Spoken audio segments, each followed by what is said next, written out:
అయితే నాకు కలెక్టర్ దగ్గరికి 4 సార్లు పోయినా సిద్దిపేటకు. ముంగేశ్వరి బాలయ్య నా పేరు. మా కొడుకులకు వచ్చినాయి, నాకు రాలేదు. నాకు ఇల్లు రాలేదు. నేను ఇది ఇంట్లోన్నాడా వచ్చమ్మ గెలుకున్నా.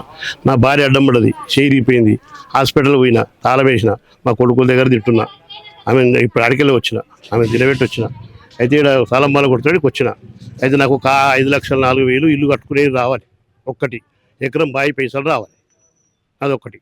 ఒక 10-15 చెట్లయి రావాలి. నాకు వచ్చే పైసలు అవి ఇస్తారా? వస్తాయా? ఏం సంగతి? రావా? రాకుంటే ఆర్డీఓ ఏమంటాడు, వస్తాయి పో. ఎప్పుడు అడుగు ఒక 10,000 రూపాయల ఖర్చు నాకు 6 నెలలు తిరిగితే. ఇప్పుడు వచ్చి 6 సంవత్సరాలు అవుతుంది మేము ఇక్కడికి వచ్చి. చూసిన వాళ్ళు లేడు, మమ్మల్ని పట్టించుకున్న వాళ్ళు లేడు. తిందామంటే తినలేదు, చేద్దామంటే పని లేదు, పందామంటే ఎప్పుడు చేయలేదు. ఇగో ఈ పరిస్థితి ఉన్నది. మరి కలెక్టర్ చెప్పిన ఇష్టం పో. ఏ వారం సోమవారం, ప్రతి సోమవారం ప్రజాపాలన 10-15 సార్లు పెట్టినా. రిసిప్ట్లో ఇంట్లో ఇంట్లో తెమ్మని చెప్పి చూపిస్తాను.